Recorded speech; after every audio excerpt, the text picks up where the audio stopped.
문순태 소설 철쭉제 셋째 날에 대해서 읽어드리겠습니다. 셋째 날, 반야봉에 셈이 없이 반야봉에 셈이 없어 물이 부족했기 때문에 아침밥은 쌀을 씻지 않고 그냥 물만 부어서 익혀 먹었다. 지리산에서 두 번째 해돋이를 맞았다. 날씨 탓이었는지 운해는 노고단에서 구경했던 것보다 못했다. 노고단에서처럼 운평선이 고르지 못했기 때문이다. 일행은 마치 구름 속을 걷고 있는 듯 싶었다. 다음 수경지를 벽소령으로 정하고 아침 먹고 담배 한 대 피울 이유도 없이 아득아득해서 반야봉을 출발했다. 어둑어둑이군요. 어둑어둑해서 반야봉을 출발했다. 해가 솟아오르자 산허리를 휘어감은 구름은 창가에 성해가 녹아내리듯 서서히 벗겨졌다. 일행은 거대한 생명체 위를 경건한 마음으로 걸었다. 그 경건한 마음에는 알 수 없는 공포 같은 것도 숨어 있었다. 지리산에는 모든 것이 다 살아 있었다. 그 거대한 생명체 안에서 나무도 꽃들도 바람까지도 숨을 쉬고 있었다. 때로는 하늘도 경건한 생명체의 입김을 불어넣어 주었다. 나는 지금껏 사랑과 마음이 쾌쾌한 냄새를 피우며 썩고 있는 도시에서 바라다 보이는 산에 대해 그저 무의미한 죽음 같은 것을 느꼈을 뿐이었다. 사무실의 창밖으로 내다보이는 무등산도 한갓 무덤처럼 공허하게 생각되었다. 그러던 것이 지리산에 올라와서야 비로소 산은 거대한 생명체라는 것을 알 수가 있었다. 꽃들도 샘물도 일출과 낙조 때 붉게 물드는 바위들까지도 숨을 쉬고 있는 것을 느꼈다. 그 거대한 생명체 앞에서 내 삶은 얼마나 무기력한 것인가. 더욱이 그 무기력한 삶은 순간에서 끝난다는 것을 알고 있기에 산에 대한 두려움이 더욱 커졌다. 미스 현은 반야봉을 내려가면서까지 입술에 루즈를 발랐다. 보아줄 사람들도 없는 산에 와서까지 입술에 고추장을 바르는 그 천연적스러움이 이상하게도 꽃처럼 아름답게 느껴졌다. 반야봉을 출발하면서 박판돌이가 미스 현에게 농담조로 뚜벅 물었다. 늙은 말이 콩 먹겠다고 덤벼들지 않던? 그건 우리 두 사람만의 비밀일세. 박영감이 웃으면서 말했다. 내는 얼굴 본게 수상쩍다. 박판돌이가 미스 현의 어깨를 가볍게 툭 쳤다. 일행은 미스 현의 입에서 무슨 말이 나올까 하고 귀를 쫑긋거렸다. 맘대로들 생각해요. 미스 현은 입을 뚱하게 말했다. 아매도 어젯밤 영감님 텐트에서 무슨 일이 있었던 것 같은디? 박판돌이 웃으면서 박영감을 돌아다 보았다. 그는 아까부터 주머니 칼로 실팍한 전나무 가지를 잘라 껍질을 벗기고 끝을 날카하게 깎으면서 걸었다. 그 칼은 번쩍번쩍 햇살을 쪼개 날렸다. 그는 그 끝이 날카만 작대기를 만지작거리다가 허공을 향해 푹 찔렀다. 그는 이처럼 작대기로 허공을 푹 찌른 것처럼 그렇게 대창으로 아버지를 찔러 죽였을 것이다.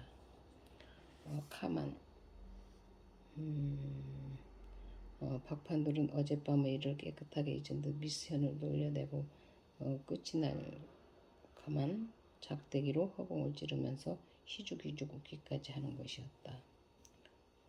나는 집에서 나올 때 어머니가 몇 번이고 당부하던 말을 떠올렸다. 처음 어머니한테 그 말을 들었을 때는 가볍게 웃어 넘기고 말았는데 지금에 와서 다시 생각해보니 어머니의 말이 그렇게 새삼스러워질 수가 없었다. 바득바득 고향에 가겠다니 할 수 없겠구나.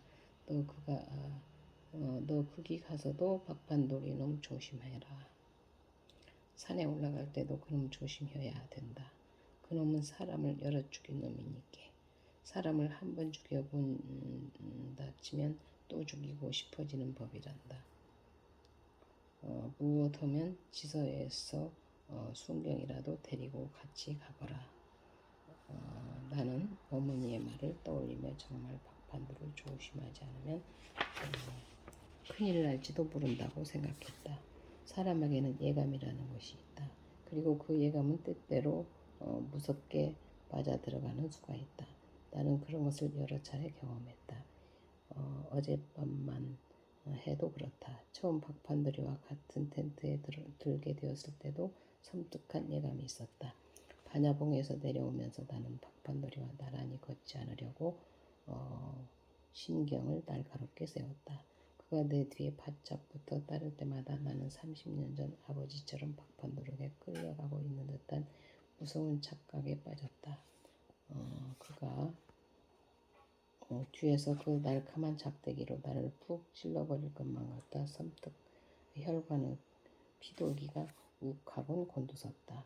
거친 그의 발소리는 내 심장을 계속해서 난타해왔다. 뒤통수를 내리칠 것만 같은 그의 발소리를 등 뒤로 느낄 때마다 후다닥 걸음을 멈추고 뒤로 돌아다보았으며 수통마개를 뽑아 물을 마시는 신용을 하고 멈칫멈칫 그를 앞세워 보내곤 했다. 그런데 나약함을 눈치채고 있기라도 하는 것처럼 그는 좀처럼 내 앞에 서려 하지 않고 자꾸만 미적거리며 뒤처졌다. 반야봉을 내려왔을 땐 벌써 해가 머리 위에 덩실 솟아 있었다. 물통은 점점 가벼워졌다. 어제 임걸령에서 채운 것으로 저녁과 아침밥을 지어 먹었기 때문에 물통은 거의 바닥에 나 있었다. 햇살이 뜨겁게 쏟아져 내리자 자꾸만 목이 탔다. 그러나 반야봉에서 연하 전까지 12km 지점 안에는 샘이 없었기 때문에 물을 아껴 겨우 목을 축일 정도만 마셨다. 점심을 연하천에서 먹을 계획이었으나 점심 때까지 잘해야 토끼봉에 당도하게 될 것 같았다. 어젯밤에 반야봉에서 장타령을 불러 일행을 웃겼던 곰센 양반이 갑자기 육자배기를 뽑았다. 최씨 곰센 영감은 가끔 흥이 나면 이렇게 노랫가락을 뽑아대곤 하는 것이었는데 예비군 목차림의 젊은 인부는 화엄사에서 예까지 오는 동안 말 한마디 없었다. 그는 묻는 말에만 뚜벅뚜벅 대답했다. 박 영감의 말로는 그는 정신이 좀 모자란다고 했다. 그러나 내가 보기에 그는 별로 눈에 띄게 모자라 보이진 않았다. 워낙 말수가 적고 부침성 없는 성격이라는 것은 알 수가 있지만 그렇다고 정신 이상자 같지는 않아 보였다. 나는 반야봉에서 출발할 때 박영감으로부터 그런 이야기를 들었기에 관심을 가지고 젊은 인부를 관찰했던 것이다. 그는 나이로 치면 나보다 서너 살 아래로 보였다.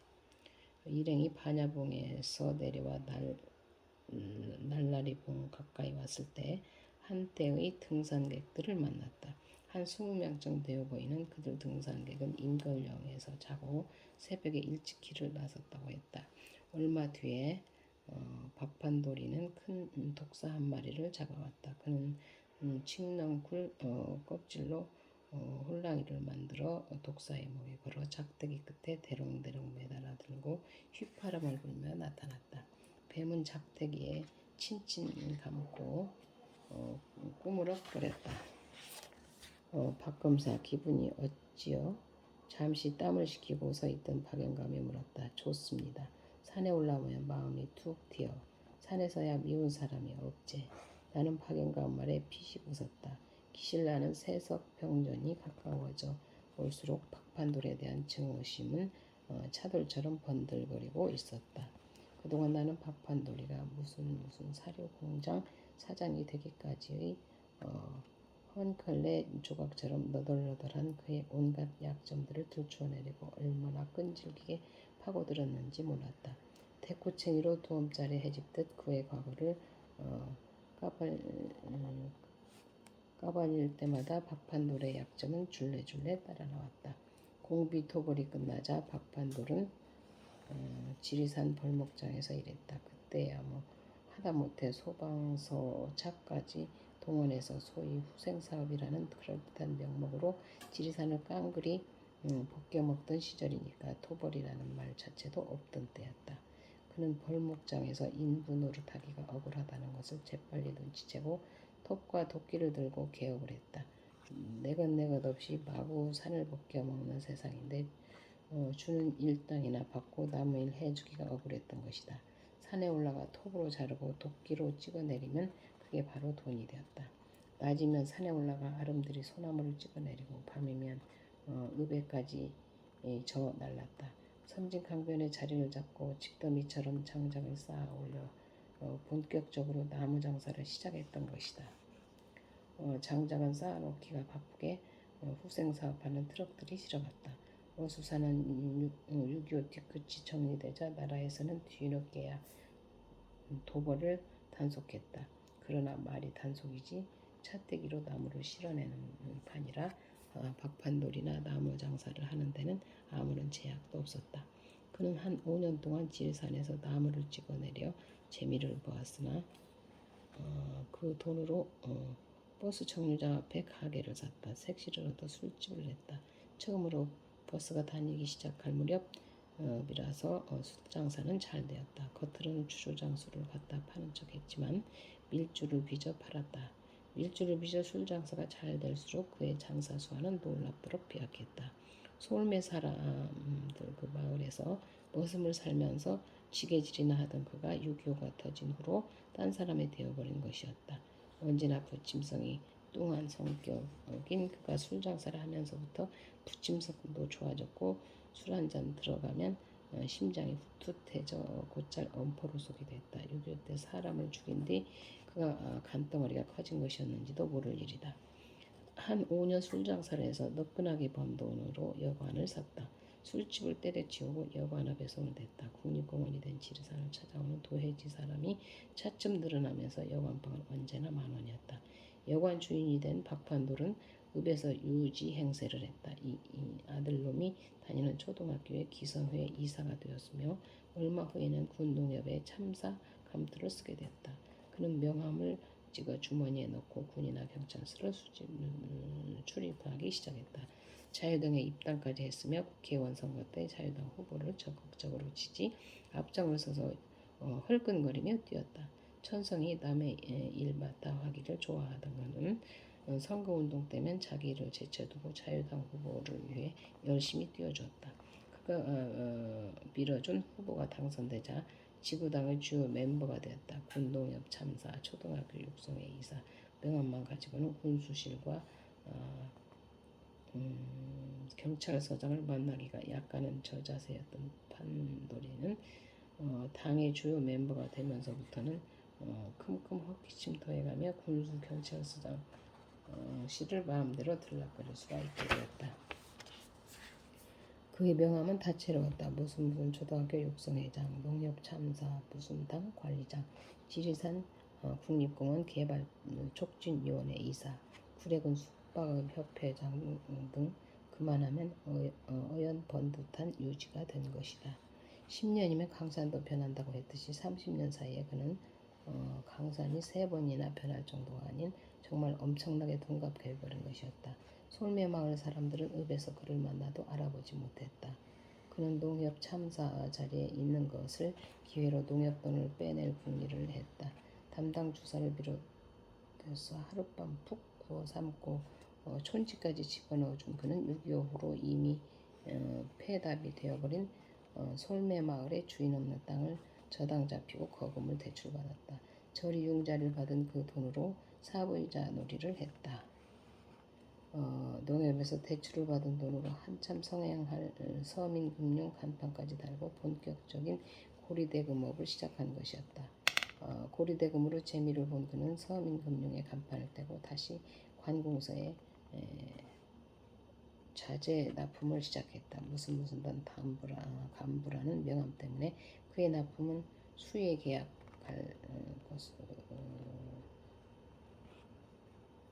수의 계약을 했던 것이었다.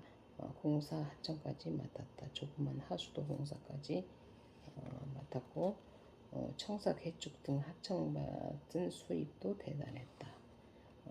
그런저런 그는 돈이 눈사람 굴리듯 불어났으며 1년마다 한두 개씩 직함도 늘어났다. 몇 년 전 그는 우연히 저녁 회식을 하는 자리에서 군수한테 밤나무 묘목을 해보라는 귀띔을 받았다. 손해가 나면 군수 자신이 배상해주겠다는 다짐까지 받은 박판돌은 염려 푹 놓고 대규모로 밤나무 묘목 사업을 착수했다. 아니나 다를까 유실소 심기 운동이 전개되면서 그의 밤나무 묘목은 몽땅 군의 납품이 되었다. 몇 달 사이에 엄청난 떼돈을 벌었다. 돈만 번 것이 아니고 표창까지 받았다. 그는 무슨 지도자 대회에서 나는 이렇게 성공했다는 성공 사례를 발표하기에 이르렀으며 그 결과로 가축 사료 공장 건립에 우선순위 티켓을 얻었다. 무슨 사료 공장을 세우기 위해 그는 자기 자본의 일부를 군농협에 융자를 받았다. 역시 몇 년 전에 폐답이 되어버린 집원을 담보로 일반 대출을 받은 것이다. 그러나 공장을 세우기는 했으나 시골에서 가축사료 공장을 움직인다는 것은 여러 가지 애로가 뒤따랐다. 우선 미국에서 기침하면 일본에서 재채기하고 우리나라에서는 감기를 앓게 된다는 훈수로 미국의 그 잉여 농산물 무상 공급이 막히자 지리산 및 조그마한 사료 공장에까지 타격이 왔다. 처음엔 우쭐대며 시작한 공장이 시원찮은 것 같아 아예 문을 닫아버렸다.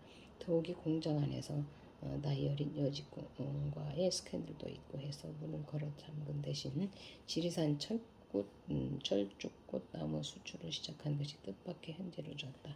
그는 사료 공장을 걷어치우고 본격적으로 철쭉꽃 나무 수출을 하기 시작했다.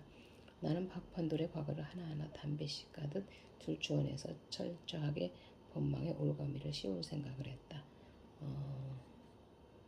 빈틈없이 법 조항을 끄집어 대입시켜 보면서 그의 형량을 헤아려 보았다. 어떻게 해서든지 철저하게 보복을 하고 싶었던 것이다. 우선 박판돌이가 2차례에 걸쳐 농협에서 일반 대출을 받으면서 이미 인멸되어 버린 논의 지분을 임으로 조작한 사문서 위조 하나가 있고 최소한 2년의 그 징역을 선고받을 수 있게 할 것 같았다. 또 하나는 그의 공장에서 일해온 나이 어린 소녀를 능욕한 혐의였다.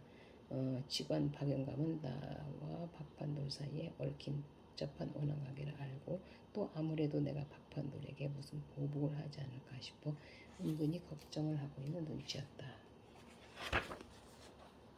그 때문에 박영감은 내게 유별나게 의미심장한 말을 해오고 있는지도 모를 일이었다. 산에 올라가 보면 미움은 한껏 바람과도 같다는 생각이 든단 말이오. 박영감은 팽팽한 시선으로 박판돌의 뒤통수를 꼬누는 나를 돌아보며 말했다.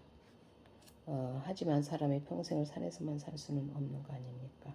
영감님은 늘 산에서 사시니까 미움 같은 거야 한줌 바람같이 생각될지 모르지만 그렇지 않은 사람들에게는 미움과 사랑이 그림자처럼 따라다니는 걸요. 내 말에 박영감은 대꾸를 하지 못했다. 영감님 같다면 법이 없어도 살 수 있겠지만 이 세상에는 법이 없으면 단 하루도 살 수 없는 사람들도 만원입니다. 하긴 그렇겠지. 그러니까 나는 도해지서는 단 하루도 못 살기라. 박영감은 혼잣말처럼 말하고 나서 훌쩍 일행을 앞질러 뛰어가 버렸다. 그의 뒷모습을 멀뚱히 바라다보며 걷던 나는 역시 박영감은 지리산에서만 살 수 있는 사람이라고 생각했다. 이상으로 그 철쭉제의 셋째 날을 읽어드렸습니다. 낭독에는 그 대학원 박사과정 그 인문학 재학 중인 이명님 시인이었습니다. 고맙습니다.